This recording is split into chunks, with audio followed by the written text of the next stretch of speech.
Hello, everybody. Welcome back to ESPN's Football Forecast with myself, James Alcott, and my good friend, Hugh Woozencroft. So many big games this weekend. This one is huge. Man United versus Liverpool. It's Red Sunday this time. Previously, it's been Red Monday. I think we had a Red Thursday once, Hugh. It's a huge game that often actually disappoints. Let's get straight into the preview of this, because I think there's so much discourse around Man United over Liverpool right now. And almost Liverpool is a bit... It's the kind of thing that you don't want to be comparing to right now because they look so strong. I want to go straight to the front line, the front three of both teams. With Liverpool generally pretty settled, you might bring in Jota for Firmino, but Firmino's got his form back, he's got his groove back. But with Man United and the front three or the attacking players, there are problems there. How does Ollie solve it for what is a huge game?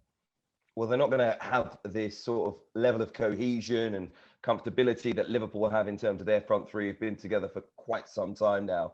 You know, Jadon Sancho's been included for Manchester United, Mason Greenwood, Marcus Rashford's just come back from injury, we know Ronaldo's been there. Do you play Edison Cavani in a game like this, going up against Matip and Van Dijk?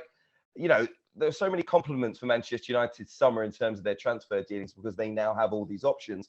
But the manager, Ole Gunnar Solskjaer, just hasn't shown us how they're going to click, how it's all going to work. You know, I think something that's good for Manchester United is the return of Marcus Rashford against Atalanta in midweek. Lots of their joy came from those long balls, if you like, in behind, but Rashford trying to spring the offside trap. Sometimes it worked, sometimes it didn't, but that created a goal for him and lots of chances for Manchester United. If they're to play on the counter-attack, again, like they do in most of these big games, then I think that could be key, trying to get in behind the Trent Alexander-Arnold who presses forward. But ultimately, all the question marks are over Manchester United in defence. And it starts actually with that front three.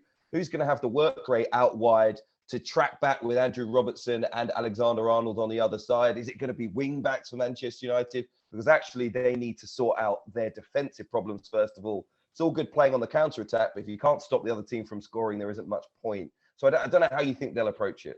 Oh, yeah, I'm intrigued by this because I think context is everything for Ole Gunnar Solskjaer. And also, how does he deal with the pressure? The pressure is on him, but he's very good at, I think, generally at kind of deflecting it. He doesn't get to that sort of angry state that maybe Jurgen Klopp does at times when the pressure's on.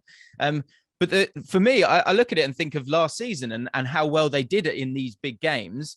And I'm scared to say it, but it's a midfield two of Fred and McTominay that was at the basis of a lot of that joy.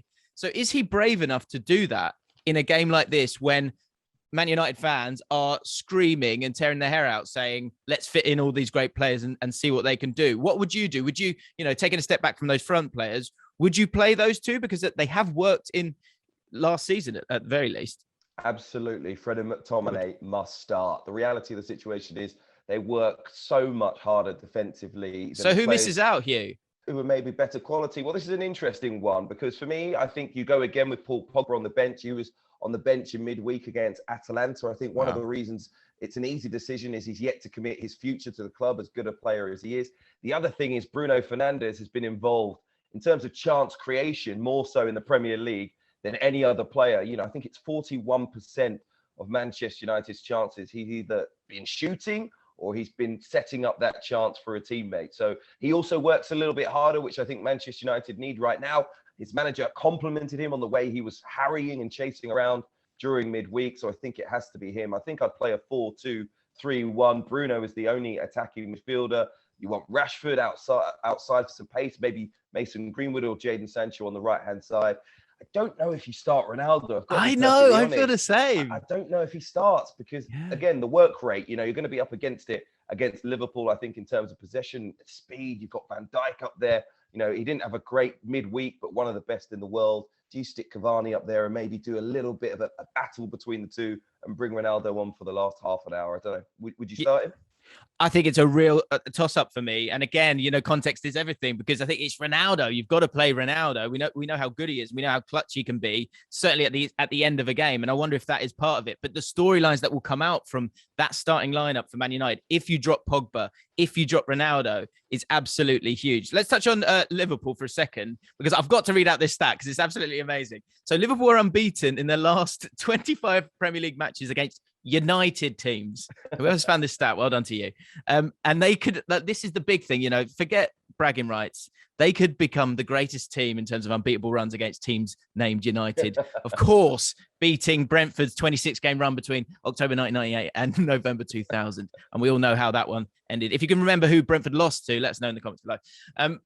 With Liverpool, there's only one man we can talk about. He's absolutely on fire right now. Mohamed Salah, best player in the world right now. And do you expect him to light it up this weekend?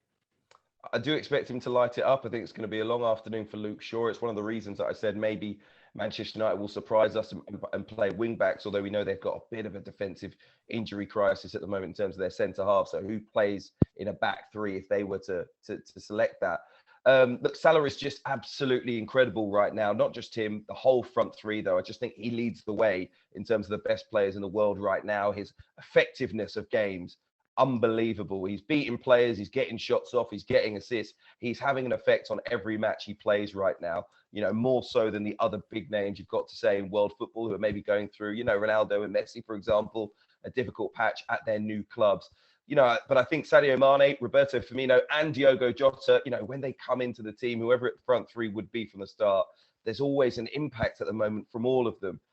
How can you score at least three goals in 8 away games on the bounce and not have one of the best front threes in world football? Simply stunning at the moment from Liverpool, and it's very hard to look past them and Mo Salah as fantasy captain, to be perfectly honest, even though it's Manchester United this weekend, because they're just playing so well. And I think, given Manchester United what's been 9 games in a row that they've conceded at home, expect there to be more goals at the weekend from the away side. Yeah, I think the starting lineup is everything for me. So when it comes to predictions, if McTominay and Fred play, and I know this is crazy and people are going to go mad, I actually think they get a draw out of this game, especially at home with the fans back.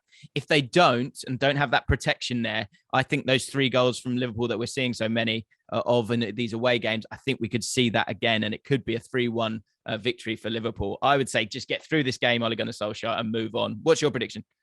I think it's going to be a draw as well. These games rarely live up to it. Manchester United will try and stifle Liverpool. I expect to see Fred and McTominay. I expect the fans to make the difference. I'm going to go 2-2.